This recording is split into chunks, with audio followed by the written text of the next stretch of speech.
Putin Kim Jinping సమావేశం అవడంతో Trump ఇప్పుడు భయపడుతున్నాడు. అమెరికాకు వ్యతిరేకంగా కుట్రలు చేస్తున్నారంటూ ట్రంప్ ఒక ట్వీట్ చేశాడు. రెండవ ప్రపంచ యుద్ధంలో చైనా కోసం అమెరికా పోరాడిందని గుర్తు చేసే ప్రయత్నం చేస్తున్నాడు. మా సైనికుల త్యాగాలను గుర్తించాలని కోరుతున్నాడు. చైనాలో సమావేశమైన జిన్పింగ్, పుతిన్, కిమ్ ఉక్రెయిన్పై యుద్ధంలో ఈ అంశానికి సంబంధించి ఓవరాల్గా ట్రంప్ ఆవేదన వ్యక్తం చేస్తున్నాడు. ఉక్రెయిన్పై యుద్ధంలో రష్యాకి కిమ్ సాయం చేశాను అంటూ చెప్తున్నాడు. ఉక్రెయిన్లోని కస్ట్ స్వాధీనానికి రష్యాకి 11,000 మంది సైనికులను కిమ్ పంపించాడు అంటూ ట్రంప్ చెప్తున్నాడు. రష్యాతో యుద్ధంలో ఉక్రెయిన్కి అమెరికా మద్దతును మనం మర్చిపోగలమా? కిమ్ పుతిన్ సమావేశంతో ట్రంప్లో ఇప్పుడు ఆందోళన నెలకొంది. ఓవరాల్గా చూస్తే ఎందుకు అసలు ఇదంతా, ఇలాంటి కామెంట్స్ ఎందుకు చేస్తున్నాడు? ఏవైనా ఒక 4 దేశాలు ఒక చోట కూర్చొని మాట్లాడుకోవడం తప్ప? గతంలో బ్రిక్స్ దేశాల సదస్సు సమయంలో కూడా ఇలాంటి భయమే కనిపించింది ట్రంప్ విషయంలో. అప్పటి నుంచి ఎంత గందరగోళం చేస్తున్నాడో మనం చూస్తూనే ఉన్నాం. ఇప్పుడు చైనాకు భారత్ వెళ్ళడం, అక్కడ పుతిన్తో భేటీ అవ్వడం, మరోవైపు పుతిన్ కిమ్ భేటీ అవ్వడం చైనా అధ్యక్షుడితో, ఇవన్నీ కూడా ట్రంప్కు మింగుడు పడడం లేదు. ఇదేమైనా నిజంగా అంత అత్యవసరమైనటువంటి సమావేశాలా? ట్రంప్ ఎందుకు భయపడుతున్నాడు? ఎందుకు వరుసగా ఇలాంటి ట్వీట్లు చేస్తున్నాడు అనే ప్రశ్న ఇక్కడ తెర మీద ఖచ్చితంగా వస్తుంది. దానికి ఏం కారణం ఉంది అనే ప్రశ్న మనం వేసుకుంటే ఒకటే కారణం కనిపిస్తోంది: ఇన్సెక్యూరిటీ. కేవలం ఇన్సెక్యూరిటీతోనే ట్రంప్ ఇలా మాట్లాడుతున్నాడు అని మనం అనుకోలేమా? ఎందుకంటే ఏదైనా యుద్ధం జరుగుతున్నప్పుడు శత్రు దేశాలతో ఎవరైనా ఇతర దేశాధినేతలు భేటీ అయితే వాళ్ళు నా మీదేదో కుట్ర చేస్తున్నారు, వేరే వాళ్ళు ఎవరో వచ్చి యుద్ధంలో ఇన్వాల్వ్ అవుతున్నారు అనుకోవడానికి అవకాశం ఉంటుంది. కానీ వాళ్ళ సమ్మిట్లేదో వాళ్ళు చేసుకుంటుంటే మీరెవరు కలవడానికి వీల్లేదు అంటే ట్రంప్తో తప్ప ప్రపంచ దేశాధినేతలు ఎవరు ఒకరితో ఒకళ్ళు కలవడానికి వీల్లేదా? కలిస్తే అదో పెద్ద సమస్యనా? ఎక్కడ ఏ దేశాధినేత ఏ దేశంతో కలిసినా సరే, ఏ అధినేతతో కలిసినా సరే అమెరికా మీద కుట్ర చేయడానికే కలుస్తారా? ఇక వేరే పనులేం లేవా ఇతర దేశాలకి? భారతదేశానికి, ఆఫ్రికా కంట్రీస్కి, రష్యాకి, చైనాకి, లేదంటే ఇప్పుడు ఉత్తర కొరియాకి, వీళ్ళెవ్వరికి అమెరికా మీద కుట్ర చేయడం తప్ప, ట్రంప్ మీద కుట్ర చేయడం తప్ప వేరే పనేం లేదా? వాళ్ళ దేశాలను అభివృద్ధి చేసుకోవాలని ఉంటుంది కదా, ఇతర దేశాలతో వ్యాపారం చేయాలని వాళ్ళకి ఉంటుంది కదా. అలా కాదు, మీరు కలవకూడదు, ఎవరూ కలవకూడదు, కలిస్తే తనతోనే కలవాలి, తనతో కలిస్తే అందరినీ అవమానించుకుంటూ కూర్చుంటాడు.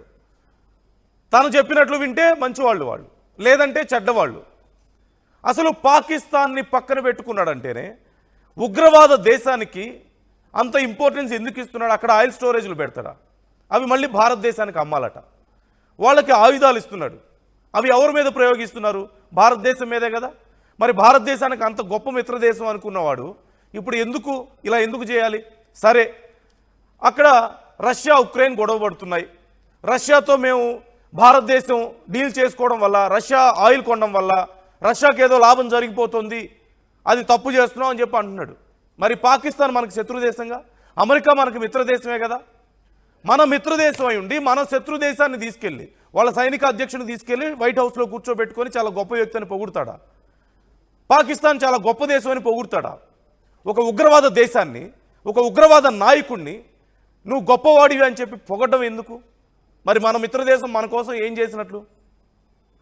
వ్యాపారం చేసుకుంటుంటే తప్పైతే ఉగ్రవాదులకు ఆయుధాలు ఇచ్చి, ఉగ్రవాదులకు డబ్బులు ఇచ్చి, ఉగ్రవాదుల్ని వైట్ హౌస్లో కూర్చోబెట్టి వాళ్ళకి మర్యాదలు చేస్తే మళ్ళీ అక్కడి నుంచి మేము భారత్ మీద అణుబాంబులు వేస్తాం, భారతదేశం సింధు జలాల మీద ప్రాజెక్టులు కట్టుకుంటే మేము పేల్చేస్తాం, సగం ప్రపంచాన్ని నాశనం చేస్తాం, ఇవే మాట్లాడాల్సిన మాటలు? అలాంటి వాళ్ళని పక్కన కూర్చోబెట్టుకుంటాడా తీసుకెళ్ళి?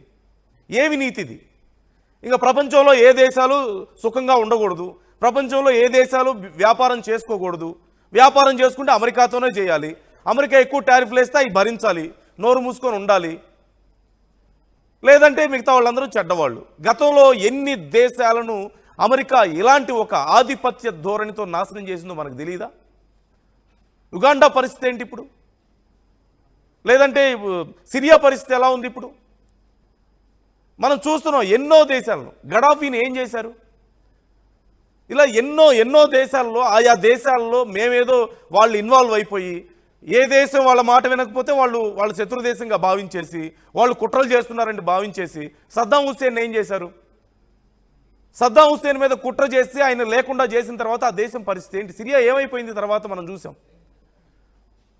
గడాఫీని ఏం చేశారో మనం చూసాం. తర్వాత లిబియా పరిస్థితి ఏంటో మనం చూసాం. ఆ తర్వాత ఆఫ్ఘనిస్తాన్ విషయంలో కూడా అలాగే జరిగింది. అమెరికా ఆఫ్ఘనిస్తాన్ని మేము కాపాడుతాం అని చెప్పేసి అక్కడికి ట్రూప్స్ని పంపించేసి వాళ్ళ మీద ఫైట్ చేస్తున్నామని చెప్పేసి తర్వాత ఒక టైం తర్వాత వాపస్ చేసుకున్నారు. ఇప్పుడు ఏమైంది? ఆఫ్ఘనిస్తాన్లో ఎవరు రాజ్యం వెళ్తున్నారు? ఇలా ఏ దేశంలో అయినా సరే అమెరికా వెళ్ళి వేలు పెట్టడం, వాళ్ళ దగ్గర ఉన్నవన్నీ దోచుకోవడం, చివరికి వాళ్ళని ఎటు కాకుండా చేయడం, నాశనం చేయడం. భారతదేశానికి మిత్రదేశం కదా. భారతదేశం అమెరికాకి ఏం నష్టం చేసింది? ఇక్కడి నుంచి నాలెడ్జ్ అంతా అక్కడికి పంపిస్తుంది. అక్కడికి వెళ్ళి వ్యాపారాలు చేసి భారతీయులందరూ ట్యాక్సులు పెద్ద ఎత్తున ట్యాక్సులు కడుతున్నారు.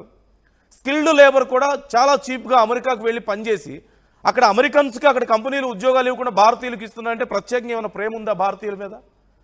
తక్కువకు పనిచేస్తున్నారు కాబట్టి అమెరికాలో కంపెనీలు పెట్టకుండా భారతదేశంలోకి వచ్చి ఎందుకు కంపెనీలు పెడుతున్నాయి అమెరికా కంపెనీలు? అమెరికాకి సేవలు అందించడానికి అమెరికా కంపెనీలు భారతదేశంలో కంపెనీలు పెట్టి మళ్ళీ ఇక్కడి నుంచి అక్కడికి సేవలు అందిస్తున్నాయి. ఎందుకు? ఇక్కడ లేబర్ చీప్గా ఉంటుంది, ఇక్కడ పనిచేసే వాళ్ళు తక్కువగా దొరుకుతారు, స్కిల్డ్ లేబర్ కూడా. అన్స్కిల్డ్ లేబర్ ఇంకా చీప్గా వస్తుంది. ఇక్కడ ఎక్కువ మంది ఉన్నారు పనిచేయడానికి, అక్కడ చాలా ఎక్కువ రేట్ అడుగుతున్నారు, ఎక్కువ డబ్బులు అడుగుతారు అమెరికన్స్, తక్కువకు పని చేయట్లేదు. అందుకని చేస్తున్నాయి, మన మీద ప్రేమతో చేయట్లేదు కదా. సో ఎక్కడ చూసినా సరే విషం కక్కుతున్నాడు. ఇప్పుడు సరే ఉత్తర కొరియా లేదంటే రష్యా చైనా భేటీ అయ్యారు, ముగ్గురు అధినేతలు భేటీ అయ్యారు. నష్టం ఏంటి? ఎవరు మాట్లాడుకోకూడదా? గతంలో బ్రిక్స్ దేశాలు సదస్సు జరిగింది. అప్పుడు ఏమి నష్టం జరిగింది? ఎక్కడైనా ఏ దేశమైనా వచ్చి అమెరికా మీద అది చేద్దాం ఇది చేద్దాం అని మాట్లాడలేదు కదా. వాళ్ళ పనేదో వాళ్ళు చూసుకుంటుంటే మీరు మా ఇన్సెక్యూరిటీ. ఎవరైనా ఇద్దరు దూరంగా మాట్లాడుకుంటుంటే అమ్మో వాళ్ళిద్దరు నా గురించే మాట్లాడుకుంటున్నారు. ఎవరైనా నవ్వితే వాళ్ళు నా గురించే నవ్వారు.